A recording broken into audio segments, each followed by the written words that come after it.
ასე არის ჩვენებაც მივეცი თავის დროზე. მართალია ჩვენებად აროზე შემოდეს, მაგრამ შემოდიოდნენ და თითო ადამიანს სადღაც 3-4 წუთი ჰქონდა. აი რას გეუბნებოდნენ, როგორ გცემდნენ რას? პირდაპირ მიდიოდა სიტყვიერი შეურაცხყოფა, დაშინება რომ კიდე მოხვალ აქციებზე და ფიზიკური ცემა, გამიზნულად სახის არეში რტყმა, რომ ზიანი ყოფილიყო ვიზუალურად შესახედი, რითიც თავისი ჭკუით დააშინებდნენ არა მხოლოდ იმ ადამიანს, ვისაც ცემდნენ, არამედ სხვებსაც, ვინც ამას შეხედავდა. თუმცა აგერ გუშინ იყო 472 დღე და არ ვაპირებთ არც დაშინებას, არც უკან დახევას.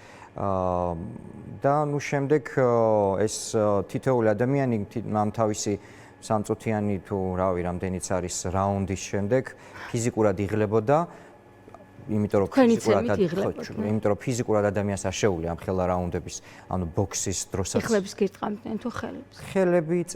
ხელებზე სპეციალური რაღაცა ხელთათმანი არის, რომელსაც ჩანართები აქვს, რომ მტკივნეული თუ დამაზიანებელი იყოს.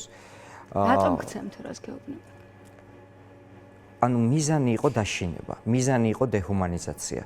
მიზანი იყო რომ დავესაჯეთ სიმართლისთვის, დავესაჯეთ სიმტკიცისთვის, დავესაჯეთ ქვეყნის სიყვარულისთვის, შიშის დათესვის მიზნით.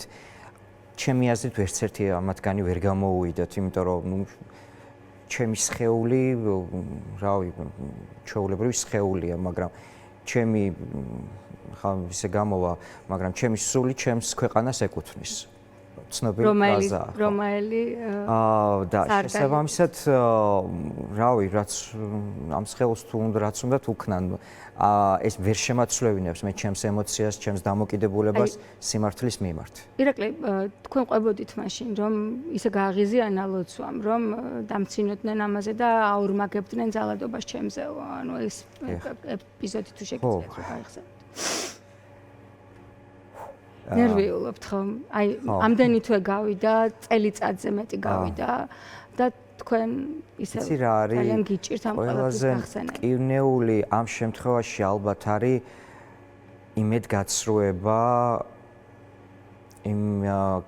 იმის გამო, რომ აცნობიერებ, რომ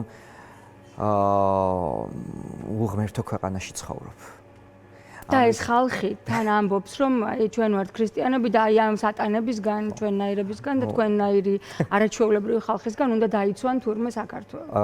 ხო, ამას ფარისეულობა ქვია ქრისტიანულ ენაზე, მაგრამ რეალობა იყო შემდეგი, რომ აი როდესაც ის ადამიანი მეძახდა, რომ აი გიშველა, ეხა შენ მალოცვა, გიშველა და პარალელურად მირტყამდა ძალიან გამწარებით არ ვიცი რამ გაამწარა სავარაუდოდ მის ბავშვობაში არსებულმა ტრაგედიებმა და პირადმა ტრავმებმა სავარაუდოდ, იმიტომ რომ ჩემთვის ეს ადამიანი უფრო მეტად საწოდავი გახდა ვიდრე საშიში ასეთ დროს, იმიტომ რომ გავაცნობიერე უბრალოდ რომ მისთვის ღმერთი უკვე მკვდარი იყო.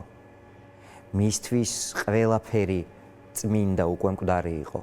და სწორედ იმ წამს დავრწმუნდი, რომ ჩემი საქმე, რომელსაც ვემსახურები, ჩემი ეს გამოსვლა, ჩემი ეს პროტესტი, ეს ემოცია 10ჯერ და 100ჯერ უფრო მართალი და მტკიცე იყო, ვიდრე მთელი ეს ერთადაღებული ნიღბიანი ყმაწვილების გროვა, რომლებიც რა რის ზემოქმედების ქვეშ, მაგრამ ესე გამწარებით ცდილობდნენ ჩვენგან გამოედევნათ სამშობლოს სიყვარული.